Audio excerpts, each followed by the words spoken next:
चलो बच्चों, आज हम सुनते हैं भगवान के सबसे प्रिय और सच्चे भक्त ध्रुव की कहानी। बहुत समय पहले की बात है। एक राजा था, राजा उत्तानपाद। उसकी 2 रानियां थीं, सुरुचि और सुनीति। राजा को अपनी छोटी रानी सुरुचि बहुत प्यारी थी, इसलिए वो बड़ी रानी सुनीति से थोड़ा दूर रहता था। सुनीति का एक प्यारा बेटा था, ध्रुव। वो बहुत समझदार, विनम्र और भोला था। वो सभी से आदर से बात करता और सबका सम्मान करता था। एक दिन की बात है, ध्रुव महल के आंगन में खेल रहा था। उसने देखा कि उसका सौतेला भाई उत्तम राजा की गोद में बैठा है। ध्रुव भी अपने पिता की गोद में बैठना चाहता था।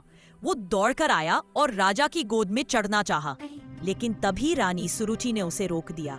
सुरुचि बोली, रुको ध्रुव, अगर तुम राजा की गोद में बैठना चाहते हो तो पहले भगवान से प्रार्थना करो कि अगले जन्म में तुम मेरे गर्भ से जन्म लो। ध्रुव ये सुनकर बहुत दुखी हुआ। उसकी आंखों में आंसू भर आए। वो चुपचाप अपने कमरे में चला गया। कुछ देर बाद वो अपनी माँ सुनीति के पास पहुंचा। माँ ने पूछा, क्या हुआ मेरे लाल, तुम इतना ही कर पा रहे हो? सुनीति ने उसे गोद में लेकर कहा, बेटा, जो भी होता है भगवान की इच्छा से होता है। अगर तुम्हें कुछ पाना है तो भगवान की भक्ति करो, वही सबका सहारा है। ध्रुव ने पूछा, माँ, मैं भगवान को कहाँ पा सकता हूँ? माँ ने कहा, बेटा, जंगल में जाकर सच्चे मन से भगवान विष्णु का ध्यान करो। अगर तुम्हारी भक्ति सच्ची हुई तो भगवान खुद तुम्हारे सामने प्रकट होंगे। ध्रुव ने दृढ़ निश्चय किया, मैं भगवान को देखे बिना वापस नहीं आऊंगा। इतना कहकर वह महल से निकल गया। रास्ता कठिन था, लेकिन उसका मन बहुत मजबूत था। वह अकेले ही जंगल की ओर चल पड़ा। ध्रुव एक शांत और सुंदर जगह पहुंचा।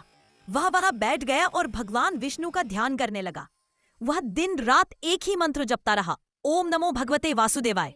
धीरे धीरे उसने खाना पीना भी छोड़ दिया। वह बस भगवान के ध्यान में लीन रहा। उसकी आंखें बंद थी, लेकिन उसका मन भगवान के चरणों में लगा था। देवता भी उसकी भक्ति देखकर हैरान थे। इतना छोटा बच्चा और इतनी गहरी साधना। समय बीतता गया। उसके शरीर से तेज निकलने लगा। उसकी आत्मा शुद्ध हो गई। आखिरकार भगवान विष्णु उसके सामने प्रकट हुए, 4 भुजाओं वाले, तेजस्वी और दिव्य रूप में।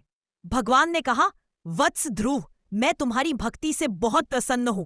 मुझसे जो भी वर मांगो वह तुम्हें अवश्य मिलेगा।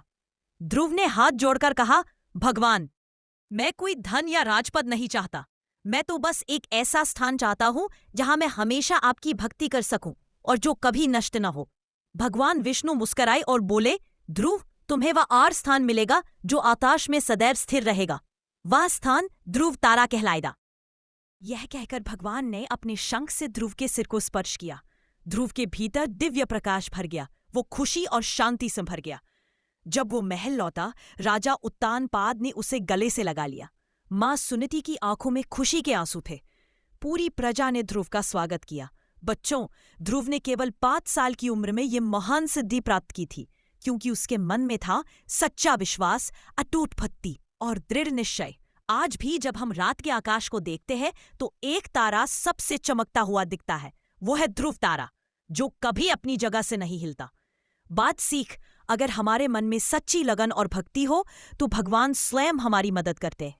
सच्चे प्रयत्न और विश्वास से किया गया काम कभी व्यर्थ नहीं जाता। तो देखा बच्चों आपने, ध्रुव कैसे अपनी सच्ची भक्ति और निष्ठा से भगवान का सबसे प्यारा भक्त बन गया। अगर आपको ये कहानी पसंद आए तो प्लीज़ लाइक और सब्सक्राइब ज़रूर करना। और हाँ, चांद को देख के तारे को देखना और ध्रुव को मत भूलना और ध्रुव जैसा बनने की कोशिश करना। चलो, तो अब हम मिलते हैं अपनी अगली कहानी में। तब तक के लिए बाय बाय।